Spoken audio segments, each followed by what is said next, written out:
So the time is now, earlier used to be you can protect yourself. Now it's something like you don't know the time, but it'll happen some point of time. Now the human element is actually replaced by AI agent.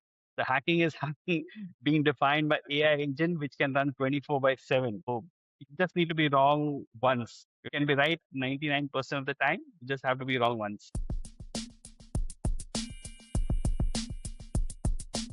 Hello, everyone. This is your host, Manoj Tandon. Welcome to another episode of Dark Rhino Security Confidential. We have a fabulous guest joining us all the way from Dubai today. And before I announce him, please hit the like and subscribe button so that we can keep bringing you these great people and bring you these wonderful educational episodes. It benefits us, it benefits you. So it's a win-win for everyone. So without further delay, I'd love to introduce to you Mr. John. John is over in Dubai, just at the start of the hot season, but he is the Chief Growth Officer for StorX Network, where he focuses on scaling decentralized data storage solutions and building strategic partnerships. And we're going to get into more detail around that. He's very passionate about data security and privacy. Thank you so much for joining us today. It's an honor to have you on the show. Hey, Manoj, thanks for having me in the podcast. Really excited to be a part of it.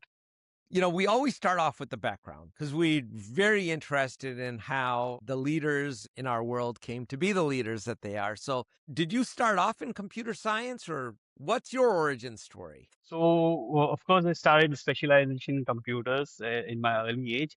And soon after my graduation, it was just picking up. It was like in 1998 when the internet was really getting penetrated, and we saw a lot of advantage and the benefits that it's going to offer. And I completely figured out that this is going to be the futures, and I tried simply into it.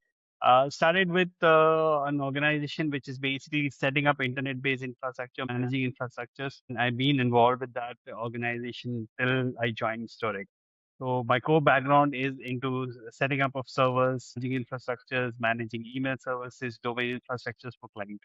And we've been very lucky because we have very initially set up the organization. I was lucky to work with some of the most wonderful people in India who had like great talent and who taught us a lot. Fantastic. I have a side question for you since you've worked in setting up these infrastructures. What is the biggest change you see in going to cloud computing from where we were before in the 90s, which was all inside of the perimeter fencing when it comes to these data structures? What is the biggest thing you see with these decentralized data structures that we have now? I think all the data is to be on premises, and that's when Amazon started with the cloud computing concept, and that people we were really when we were talking to people, industry leaders, they were petrified. They will never be migrating the data to the cloud. That's what they said initially, and they were like, "There's no way we're going to move our data back into the cloud." And that's when the cloud service providers came up and they gave that three major promise. That's the core fundamental. What I can tell, three promises by scalability. They could offer a very high level of scalability, high level of security, and cost optimization. So basically, playing on these three promises, and that they really played really well. And I knew of a lot of companies that were very reluctant. They took almost 5 to 10 years to just move their workloads to the cloud. So it was indeed a very great transition that was happening. Now, recently, when there was a lot of development around this DLT technologies or distributed ledger technologies, we see the same kind of uh, people mindset shift that they don't want to move into something like distributed. How will the security be guaranteed? How can somebody ensure that the data remains safe? And there's no major player who is providing this kind of services. Then we started telling them Amazon almost took like 20 years to come into the phase where they are today. So we're still very early in that stage, playing with mindset of people. So right now we're still trying to gain the mindset of the people where people will feel that this is also one of the most reliable solution to store in the data. So, what is DLT for beginners? Yeah, basically, DLT is distributed ledger technology. So basically, we're trying to store information in a lot of computers together, and when they are in consensus. So basically, to be very, it's a blockchain technology which ensures that your data is always protected and the data is written across multiple computers and they are always in consensus. That means any single operators or a group of computers can never get the information. You'll never be able to modify the information, basically. So it's ensure that the data is always truthful and there's always a consensus among the network, basically. So, if I was to describe it from what you're telling me as essentially taking a giant puzzle and then you break up that puzzle and then you put it into different places and you're able to instantaneously reconstruct it, that's your data at any given time that you want. But that puzzle, if you get any different part of it, you really don't have anything because you only have a very small part of the picture and you don't have the context of the whole. Yes. So I would first like to explain what StorX is all about, and then I'll dwell into all those technology details. So what exactly we are trying to do in StorX is we are providing users an alternative to hyperscalers. Hyperscalers means all the big cloud giants. There are four of them who are majorly controlling the data across the world. So if you see the developments in the past 20 years, there are still very few operators or hyperscalers who are controlling the data. So almost, to be very frank, there are like four hyperscalers around the world who control majority of the data. That means if out of five people are storing three lands in this four data centers or these four data providers. So what happens is because there is so much of concentration of data worldwide, they have become like enormous giants. And if any of the zones of any of the hyperscalers go down, even in a single zone, it could be catastrophic in everybody's lives. Amazon went down last October, and you Yep. saw the cascading effect all over the economy. It was not a private entity going down, but the effect was like seeing cascading all over. There was banks who were down. There was major websites which were down. So what happens when you have so much of data stored in so few service providers? They gain a lot of power, and that's really not good for the end customers, because what happens is so much of data concentrated with few service providers, it becomes honeypot of information for hackers, for all the ransomware infection, for all the governments to scoop into your data. And also people know about Cambridge Analytica, what happened, how the Yeah. data was abused. That was Yep. one thing. The second was because there are very few hyperscalers who have standard technology, and this technology becomes really attractive for all the hackers to come in and attack to them. So, like a ransomware infection is now a 10.5 billion business for people. So it is like bigger than any GDP of the most of the country. So people are Yeah. losing so much of money every year just on ransomware. What happens is if your data gets infected with ransomware, there is no guarantee that even if you pay, you will not be infected the next time. So Correct. evidently, what has happened is people are looking for new alternative ways to store the data, critical data, in a way where they can secure the data and not rely on any hyperscalers or any individual companies. Because what happens is, if you would have noticed the recent Iran war, even the data centers were affected. So in the Yeah. Middle East, The the data Amazon centers data were. center was bombed, was it not? Yeah, it was two specific data centers which was bombed at two different countries during two different times. So that means it has not only become data centers, they have in fact become one of the key infrastructure for nations. I can bomb any of the data centers and the country goes down, very bluntly speaking, very blunt. So what we are trying to do at StorX is we are not relying on any specific service providers or any specific technology. So whenever you're using StorX to store your data, what we do is whenever you're uploading the data to a platform, first is your data gets encrypted in a local computer or your local laptop itself with your personal key. The encrypted data is then transferred to a server where it gets broken down into multiple chunks. Then we replicate those chunks, and then we have a network of servers which are spread worldwide. So, like, we put a little fragments of data everywhere in the network. So your data never relies or resides on any single server. So if your server is infected, even we as the service providers cannot see your data. So it's like ultimate privacy is guaranteed to your data. The second one is because your data is fragmented and distributed, nobody can get access to your data. Even somebody gets access to the storage node, it will be just a fragment of the data that is actually being seen. And that will make no sense because that's an encrypted fragment of it. So that's how we ensure that your data remains really private, secure, and reliable. So, how do there's these bureaucratic regulations in place that come into play that are going to say, well, if you're in Europe, then the data must stay in Europe. But if you have broken it up and spread it everywhere, I guess, how do you address that issue then? Or is compliance not an issue because you really. Because compliance is not an issue because you're not serving any compliance. So first of all, this is not specifically for compliant data. You cannot store compliant data which needs to be reside on a single location. We do have solution for that. I'll give you an example of how we can come over this. So we were working with a company based out of India. It's an AI company which works with healthcare data. So they are having a lot of healthcare data and they process images of X-ray. Now, healthcare data is subjected to so many of regulations like HIPAA and all those compliances. And that data is not supposed to leave the country for any governments. So what we have done is we've created a local network from there in India itself. The data never leaves any of the Indian premises, and they are often the same level of security by distribution fragmentation. So instead of that data being fragmented all over the world, the data gets fragmented only in India and complies to all the laws. Okay. And if somebody came along and said, you mentioned like there's privacy even from government snooping here, you're not able to reconstruct that data set as the We provider can of the give service? the data. We cannot construct the data because the encryption key lies with the user's laptop. So we can give you the data, but that will be always encrypted because the encryption key, you need the user's laptop to sign in to get, or the user's key to get the data. Okay.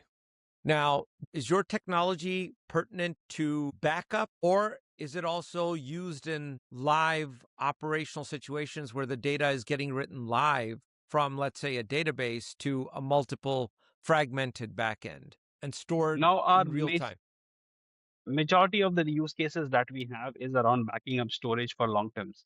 So when an application needs to be stored over long term, when needs to be backed up and need not be accessed real time. So that's when our case really gives you a lot of benefits and efficiency. Got it. Got it. So you're not replacing a failover system for a bank per se. No, we're replacing a storage mechanism on a backup way, which is efficient enough in a distributed environment. There's a statistic, at least in the United States, that 70% of all backups fail upon restoration. That's right. That's precisely right. So it's not 70%, but it's around 56% of the data is only secured. And out of that 56%, 61% of it fails when you're trying to recover it. Okay, thank you for clarifying that. What good is the backup in that case? When you need it the most, it's not available to you. So yeah, so that's because most of the people think that the backup is something that needs to just be stored and not be tested efficiently. So in order for the backup to be effective, really, you need to do checks at least 2 times in a year to ensure that you can recover from the data. Most of the people they just buy in the services and they feel that the data is going to come up well, but they're going to need the recovery. That's not going to happen. So you need to test it efficiently and ensure that it's always available, readily available. So they don't do kind of test or dry run when it's required. I agree with you. Now, is your technology at StorX doing something to ensure the data recovery? So our technology is basically how you secure your data and store it.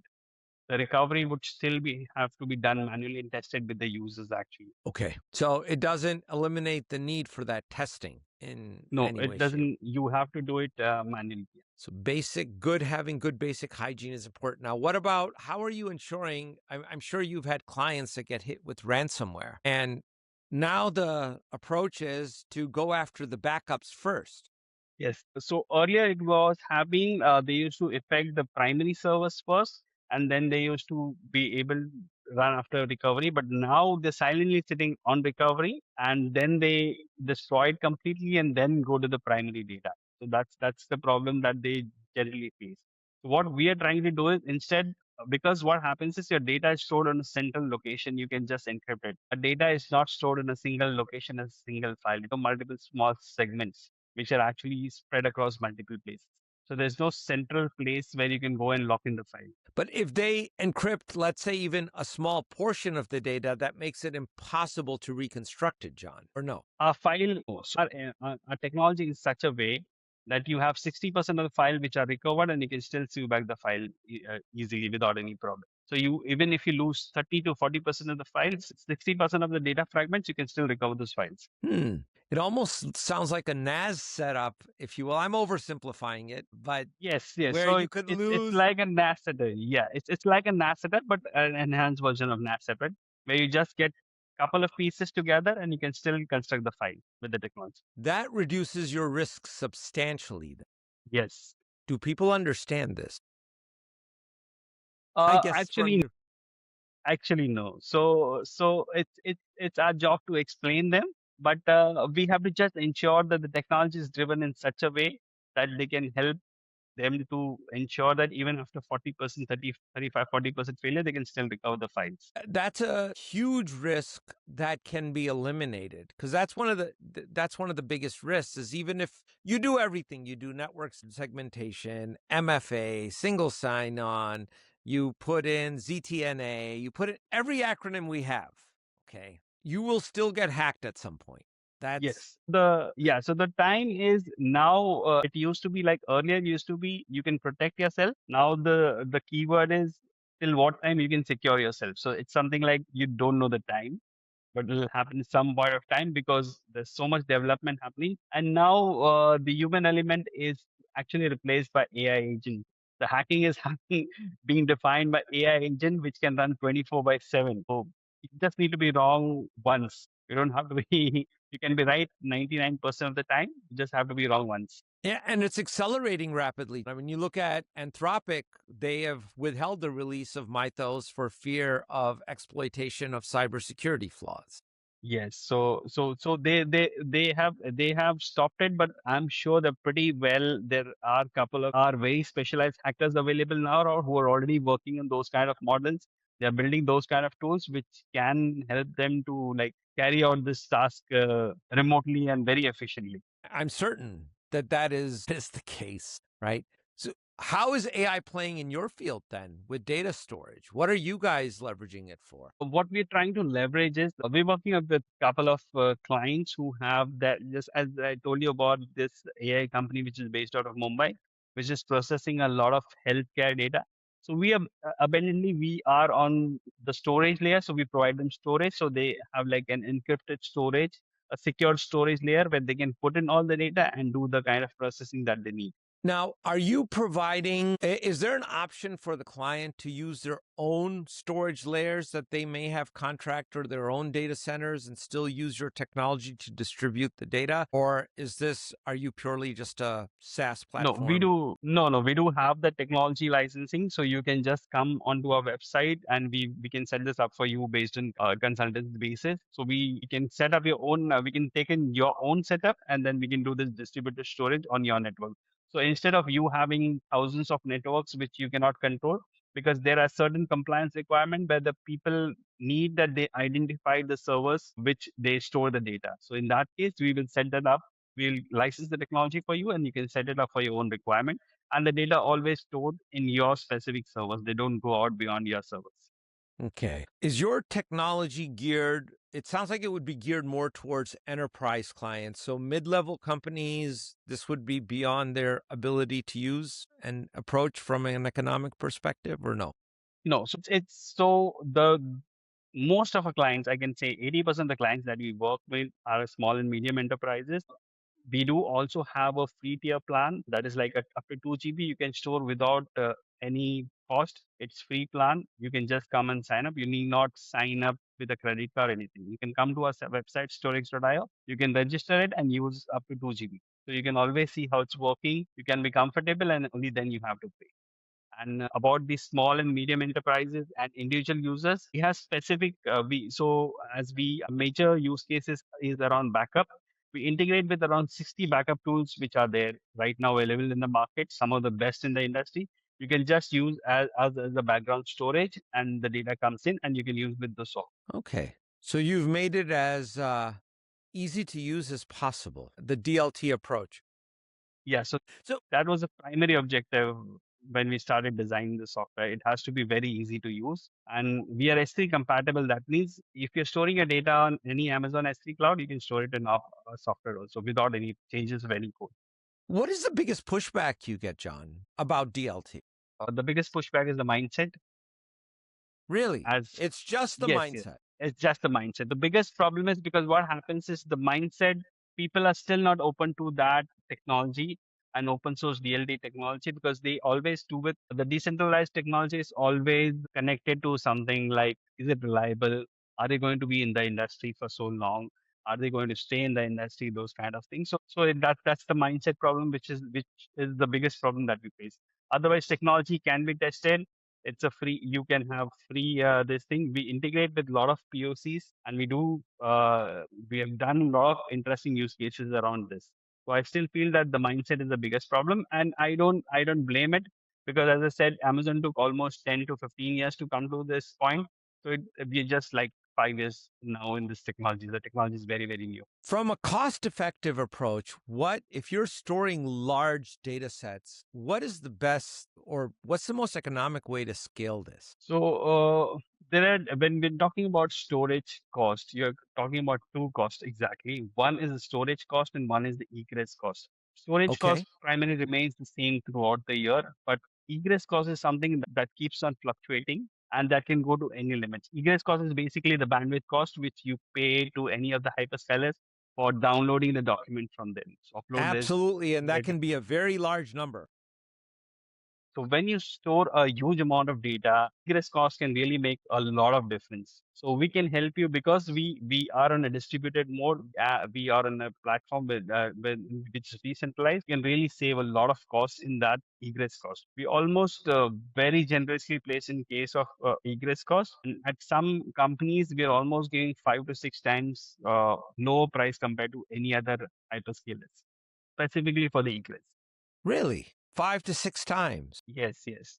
Because what happens is we are on distribute. When you're going with the software, the biggest cost is the egress cost. If you look at the bills, and that is something that you really don't understand. The egress cost is like when I we have worked with customers where we were able to bring down the egress cost 50 to 60%, only because on a distributed environment, you're not sending data to any specific routing. You're sending it to a distributed mode. So your download is, by its very nature, a lot less number because you're not downloading a massive amount of data from any From one a central particular. server.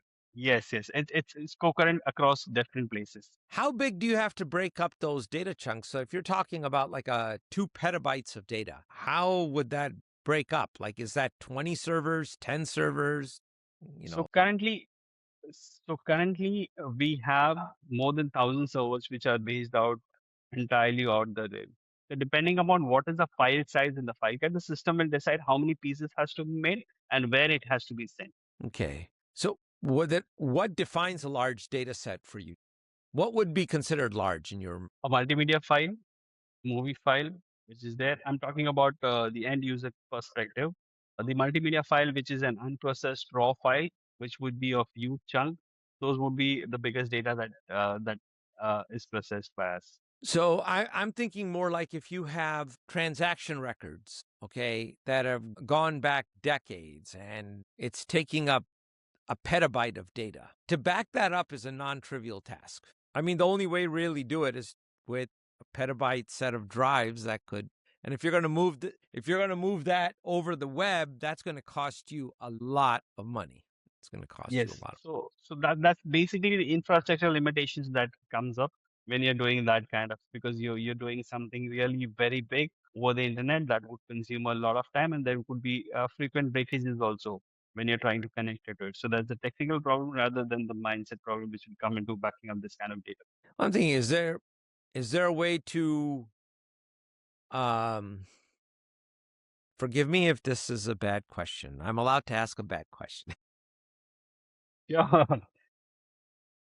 Again, I'm oversimplifying things, but is it possible that in a case where you have a use case where you have petabytes of data, you use your technology to back it up locally and break it up and then send those individual SSDs to different Right now, we're locations? not. Yeah, right now, we're not supporting that. But if there is an interesting use case, we would be open to try this out. I've not come across a client who has such a requirement, but it would be really interesting where we would like to check the limits of how the data can be supported by this kind of, because the architecture does support, but we have not tried it physically. But if there is some interesting cases, some challenging cases, it would be really interesting to work with them and see if, what is the achievement that we can make for this technology. Well, I'm thinking you're in the Middle East. You look at it's all the process industries, oil and gas, chemicals. If you look at their SCADA data, it's massive amounts of information, If you massive look at the amounts of power data. projects, yeah. Look at the, yeah. It, or even if you're looking at the engineering build out, it's a massive amount of data when you consider a refinery or a chemical plant. The engineering data is ginormous, if that's a word. So if you're going to really have a secure backup of all of that, I mean, I would think it would be a challenge. Of course, you wouldn't do it in one go, but you're looking at so much data. One way is that you're doing it incrementally over time, but you still don't avoid the egress costs, because if you ever need to rebuild that, you're going to have to pull all of that back together again to make a functional system out of it. So set up 10, 20 servers locally, initiate the backup, back it all up, take the drives and send them away to different locations. And now you have an offsite backup that's distributed using DLT technology. It's de-risked from an on-premise backup. And Yes, I think this would be an interesting case to work with. Rather than backing it, what we could do is we could put up in the local data centers and then migrate it online over the. So it kind of takes the internet traffic routing and backs it up everywhere, rather than taking the physical hard disk and going to the different data centers and storing the data. But it looks like an interesting case to try with. yeah, that it would be, because what you mentioned about egress costs is very, very real. And we've had horror stories of clients who didn't realize that their Amazon bill would turn out to be such a large number when they went. In fact, if you look at the actual percentage of a software company or a SaaS company who is storing the data and retrieving the data at real cost, you almost see that 20 to 25% of the organization cost is just because of that storage and egress fees. And in that storage, the egress becomes the maximum part of it. And that's something that you can really not calculate. So as a businessman, if I'm doing a business, I need to have the visibility of the cost that I'm going to have over the period of time. But this is something that is really very challenging. And if by any chances your server is hacked or anything, you may end up, you'll have to probably sell your organization to pay the bills for Amazon. That can also happen. So as you said, the horror stories, we've also heard a lot of horror stories around egress costs, which is like gone beyond what it could be. And it becomes really difficult to convince them. And there's a whole lot of process with the hyperscalers to convince them and bring down to that cost. So that is something really that's a real practical challenge that almost all the SaaS people and all the organizations have till they don't face it. That is the key word there, until they don't face it, right? And because most everyone is performing these backups, quote unquote, on an incremental basis online, and they do not, I would say most do not have a clear understanding of the cost of egress, whether they have not read the contract or they haven't evaluated the amount of data they have and then projected what would be the unbudgeted, because this would be an unbudgeted allocation most likely. Having to $1 million operations where there are so many of organization, so many of distributed teams which are storing the data across multiple clouds, across multiple offices, and then suddenly you get a tax or or a shock which comes in a form of bill. It can be catastrophic for an organization which is really very huge. It's very interesting as I'm thinking through this. See, we're in the business, in the cybersecurity business, we're in the business of resiliency. And Yes. and resiliency is not just having your data hacked. That's one problem. Okay. But resiliency can also be affected by your ability to restore that information, whether that be the fact that you're not able to restore it because your backups were never tested, or you can't pay the bill to actually restore it. So it didn't really. That would be a really a very, very bad scenario. I can see it happening in a variety of industries, especially in the small and medium businesses. I would never worry about like a Dow Chemical not being able to do that, right? That they can easily, or Aramco can do it, no issues whatsoever, right?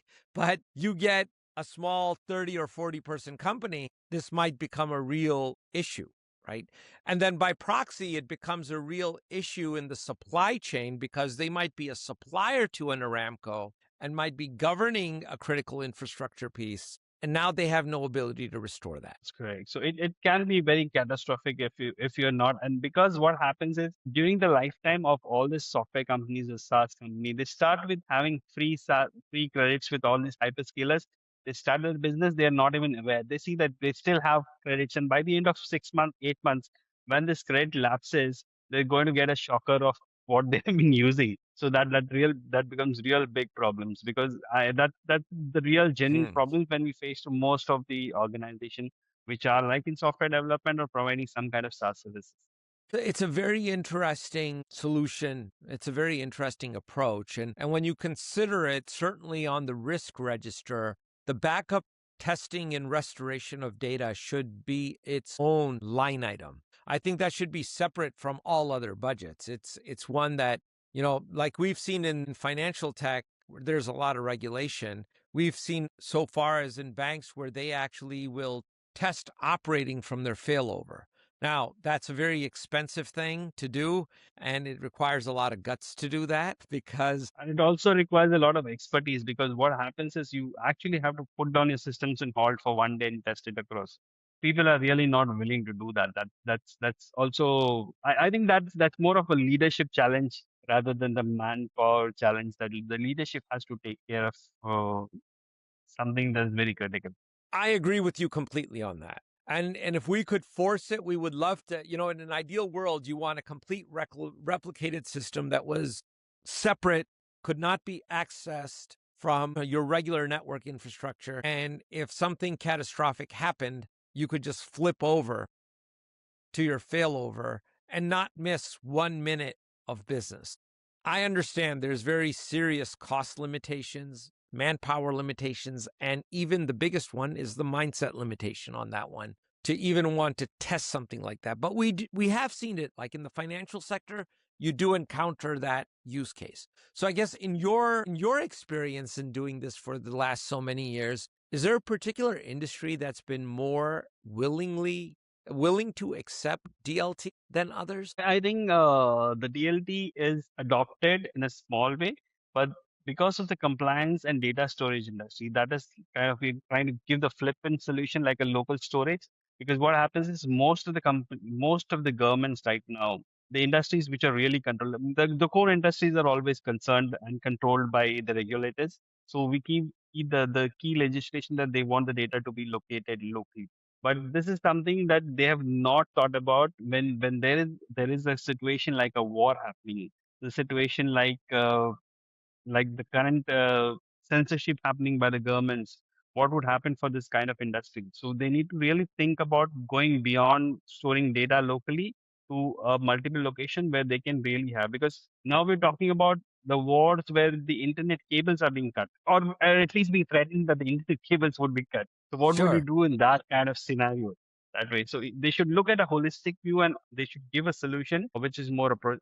In my opinion and my understanding, what we've been reviewing, DLD is more used by companies which are seeing values, and in that I see backup as the main use case. And previously, when I can talk about my business, is majorly I talk about small and medium enterprises, individuals who are doing in a very big way, individuals who really are very aware of privacy and security are doing their backups. Since you're saying individuals, let's say you are a small air conditioning contractor or engineering firm. 30-person operation, you're not generating petabytes of data. You might have, I don't know, maybe let's be generous, 2 terabytes for the whole company.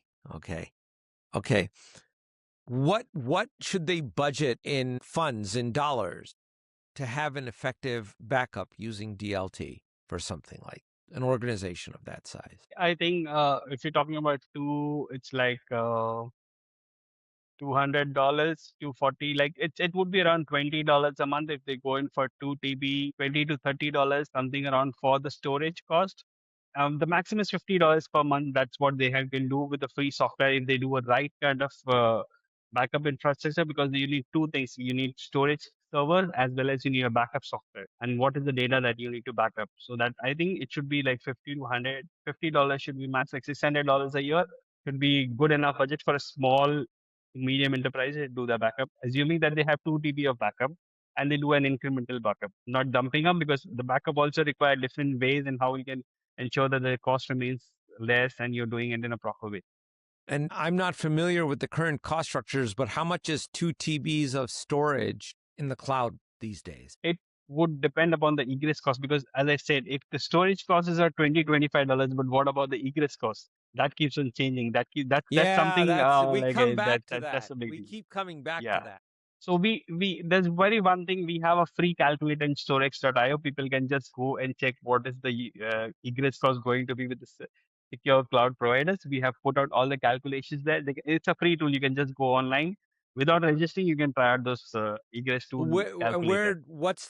Where do they get It's this free our tool? website is yeah, it's our website is storx.io, and that we have tools sections. Calculators are there, so you can see the what is your backup reliability, what is the tools that you have, and you can see what is the egress cost currently being charged as of today. Well, excellent. That makes Maybe I can send you the links after this call is over. You can add it We to can add it to the the show notes. Yeah, yes. if you can respond back, then we'll put them in the links in the show notes. So there are a couple of interesting things that you can do around your backup. We have created free calculators. You can just go and try out how is the readiness of your backup, what is the egress cost that is going to be there. We've all calculated based on the prices that has been provided in the hyperscalers. It's a general tool. You don't have to do any registration either. It's all free. Now that's very cool. That's useful, actually. And it can bring the realities of this home. So we're already at the hour. We have 2 minutes left here in this broadcast. We want to give you the floor. Anything you want to let our audience be aware of? Anything you'd like to plug? I think we are great. This is a great time to be surviving. There's a lot of development happening around. They can keep a tab of what are the new technologies happening, and AI is something that's really good things. So data is really very critical for everyone. So you need to ensure that you give proper backup guidance and check it regularly. So there are two things that are very ensure that your data is secure, ensure that it's backed up regularly, and ensure that your backup is tested regularly. Those are three key facts that you should always take into consideration if you are really in the data business, because I feel we are all in data economy. Data is something very, very critical for everyone. It very much is. And your business depends on it. And we've seen this time and time again. Well, we appreciate the information and the education on this topic. It's a deep topic, and it's one very important to the resiliency in any cybersecurity program. So thank you for being here. And we Thank you certainly very enjoyed the much. conversation. Sure. Thank you very much. Thank you for having me on the podcast. And if you have any new announcements coming up, let us know. We'd love to have you back sometime. Sure. Thank you very much. Thank you. Take care.